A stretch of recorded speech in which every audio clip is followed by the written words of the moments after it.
talking to you! You never shut up! Brok! In the snow-choked realms of God of War Ragnarok, a single blue dwarf stood as the final line of defense against the greatest manipulator in the history of the Nine Realms. While Kratos, Atreus, and even Mimir, the self-proclaimed smartest man alive, were systematically deceived by Odin's masquerade as the broken Norse god of war, Tyr, Brok remained the lone voice of dissent. To understand why Brok could see what a literal god of wisdom could not, we have to look past physical evidence and into the metaphysics of the soul. Brok's ability to sniff out the All-Father wasn't just a hunch or a gut feeling.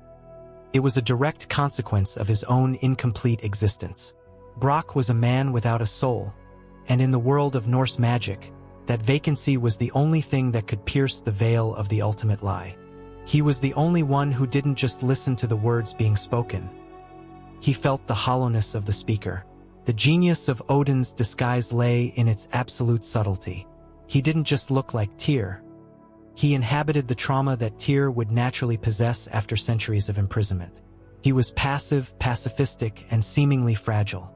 This performance was so flawless that it bypassed the logical faculties of Mimir. Mimir, despite his vast knowledge and his history with Odin, was still a creature of the world's natural order. He looked for patterns, for historical consistency, and for the expected behavior of a broken god.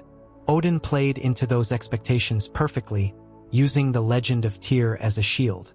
However, Odin's magic, the cedar and the illusions he wove to mask his true essence, functioned by manipulating the perception of those around him.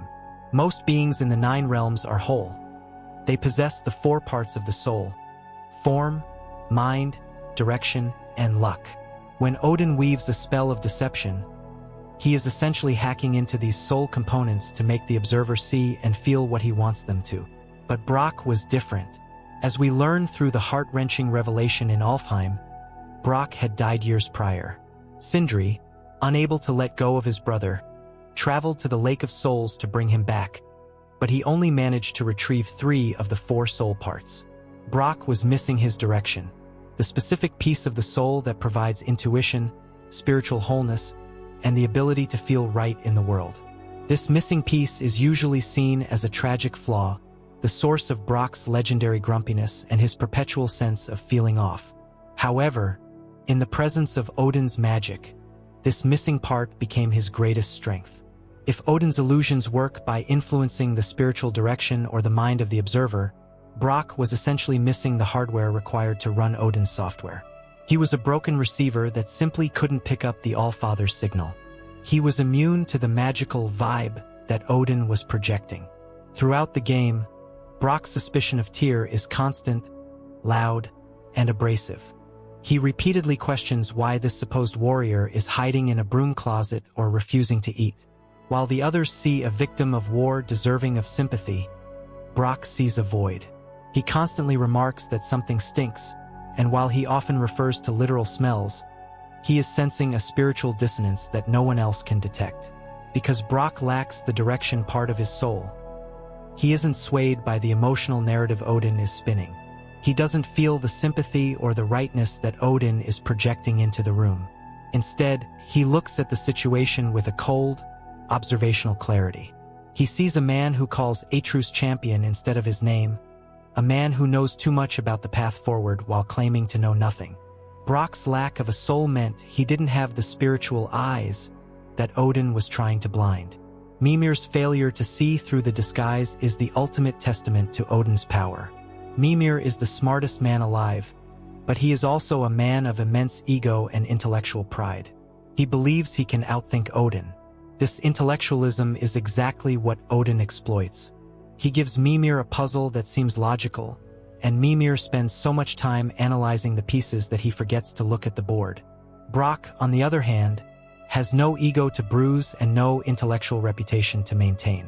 He is a master smith who understands the fundamental nature of materials. To a smith, a thing is either what it says it is or it's a fake. There is no middle ground. Brok looked at Tyr and didn't see a legendary god. He saw a piece of shoddy craftsmanship. He saw a man whose make didn't match his material.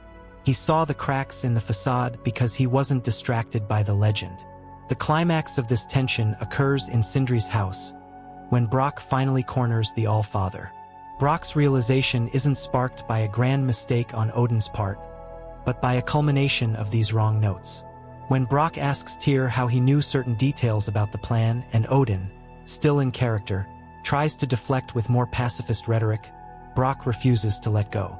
He realizes that this Tyr has been subtly nudging them in directions that benefit Asgard. Because Brok is missing his direction, he is immune to being nudged. He is a stationary object that Odin's magic cannot move. When Brok finally calls him out, the mask doesn't just slip, it shatters.